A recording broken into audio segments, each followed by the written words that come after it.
Good evening, visitors. Welcome to the Australian War Memorial's Last Post ceremony. My name is Dennis Stockman, and joining us today from the Royal Australian Air Force is Wing Commander Steve Wiedemann. We warmly welcome the family of Captain James Gordon Tyson and Private Reginald Hartley Tyson, whose stories will be told shortly. We welcome the veterans who have served, those that are still serving, and the families that support them. We acknowledge the members of RSL Services Clubs Association, RSL Victoria, and RSL Queensland who are watching the broadcast of this ceremony across Australia. During this evening's ceremony, wreaths will be laid at the base of the pool of reflection by family and visitors to the memorial. Please stand and join in singing the national anthem.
The Australian War Memorial was the vision of Charles Bean, Australia's First World War official historian.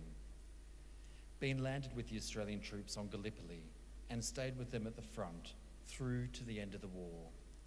The idea of this national memorial and museum came to him at Pozières, France, in the depths of the bloody fighting of 1916.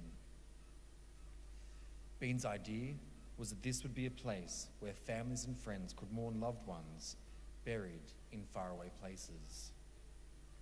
It would also be a place that could help all Australians understand what these men and women had endured and what they had done for us. Bean's vision, to which we remain true, is best expressed as inscribed in the entrance to the memorial's galleries. Here is their spirit, in the heart of the land they loved, and here we guard the record which they themselves made. Tonight we'll read the story behind just one of those on the Roll of Honour, which lists the names of more than 102,000 men and women who have given their lives for us in war and operations for more than a century. But first we present a lament, Flowers of the Forest. Wreaths or floral tributes will now be laid at the base of the pool of reflection.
Today we remember and pay tribute to Captain James Gordon Tyson and Private Reginald Hartley Tyson.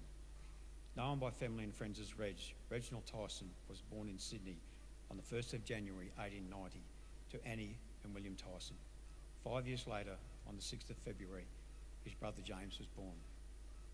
Their father was originally from Lancashire, England, but suffered from lung ailments and moved to Australia in the hope that the climate would improve his health.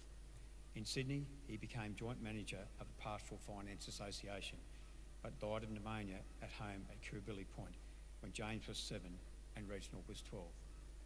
The Tyson brothers attended the North Shore Church of England Grammar School. James served in the senior cadets and then as a second lieutenant in the militia. Reginald served in the militia for 4 years, including a period as a lieutenant in the 18th Infantry before beginning work as a shipping clerk. James enlisted in the Australian Imperial Force in June 1915 and was allotted to the 7th Reinforcements to the 3rd Battalion. A month later, Second Lieutenant James Tyson embarked from Sydney on board the troop ship Osova, bound for Egypt. After a period of training, James joined his unit on Gallipoli in November, where detailed evacuation plans were beginning to be made. In late December, the 3rd Battalion left Gallipoli and returned to Egypt, where the AIF undertook significant reorganisation and expansion. He attended the Command School of Instruction at the training camp at Zaytun near Cairo and was promoted to lieutenant. On March the 16th, the 3rd Battalion left Egypt, bound for the Western Front. First disembarking at Marseille, the battalion had an initial period of acclimatisation, undertaking duties in the quiet sector of the line near Umtier. Even here, the front line was a very dangerous place to be, and the men came under intermittent sniper and artillery fire. In late June, the artillery of both sides was active, and James Tyson reported to a field ambulance with a shell wound in his arm and leg. He transferred to a rest station, but recovered quickly. He was promoted to captain a few days later, becoming the second in command of C Company, and was reported as being very popular and well liked by his men. In July, the 3rd Battalion took part in its first major action in Europe at Pozières. The French village was initially captured by the 1st Division, which included Tyson's battalion, on the 23rd of July 1916. The division clung to its gains despite continuous artillery fire and repeated German counterattacks, but it suffered heavily. By the time it was relieved 4 days later, the division had suffered 5,285 casualties. Tyson survived Pozières unscathed. A few months later, was sent to hospital in England suffering from trench fever. While there, he was also reported suffering from brain fatigue and hand tremors, but he recovered and was back at his unit by mid-November. On the 9th of April 1917, the 3rd Battalion was advancing towards the French village of Hermines and was being subject to heavy rifle and machine gun fire. Captain Tyson led half of his company forward and flanked the enemy, enabling a strong point and machine gun to be captured and allowing the advance to continue onto its objective. He was later awarded the Military Cross for this action. Reginald Tyson enlisted in the Australian Imperial Force in March as his brother James was leaving for the Western Front. As he had resigned his commission in the militia before the war, Reginald joined up as a private.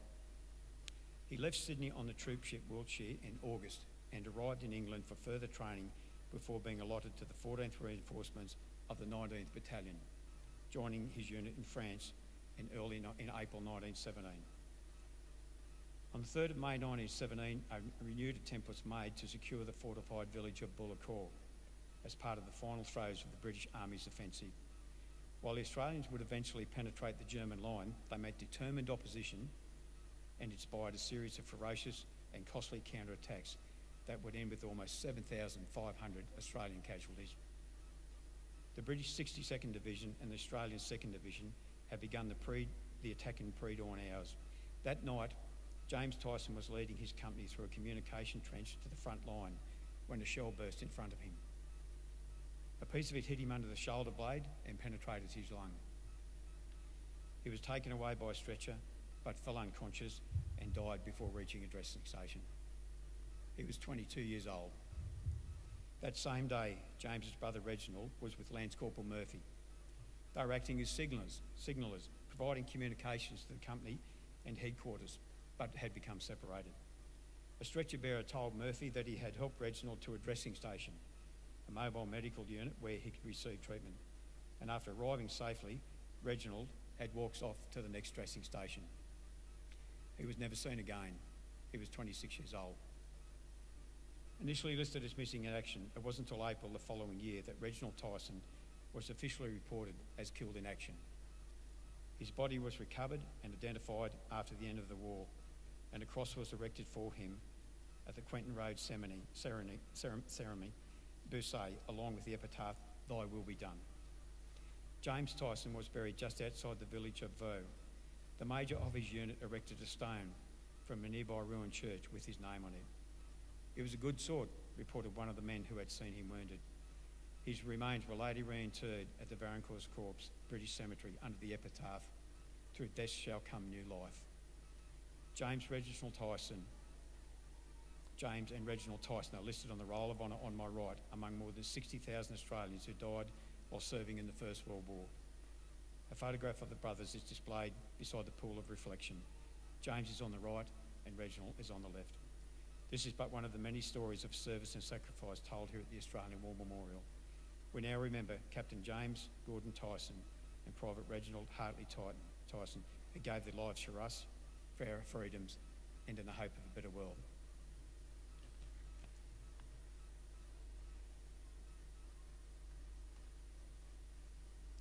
Please stand for the reading of the Ode and the sounding of the last post.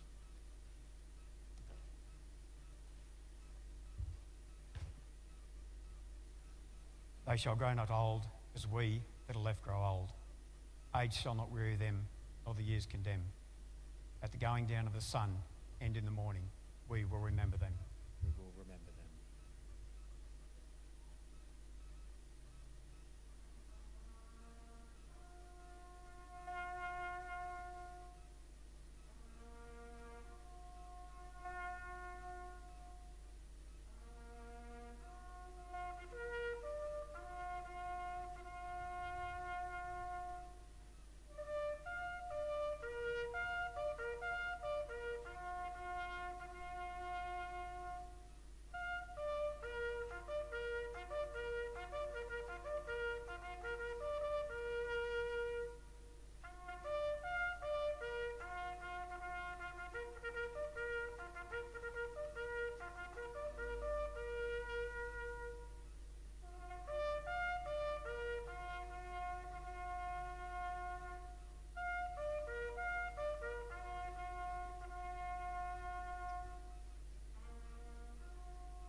Lest we forget.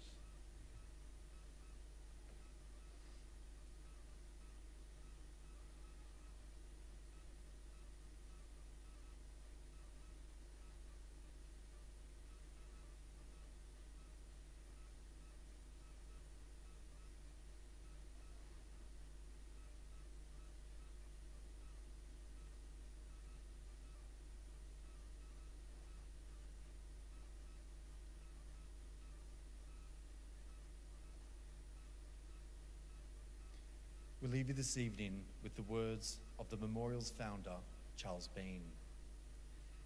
Many a man lying out there at Pozières or in the low scrub at Gallipoli with his poor tired senses barely working through the fever of his brain has thought in his last moments, well, it's over, but in Australia they'll be proud of this. Ladies and gentlemen, girls and boys, that concludes the last post ceremony. Thank you for visiting the Australian War Memorial and good evening.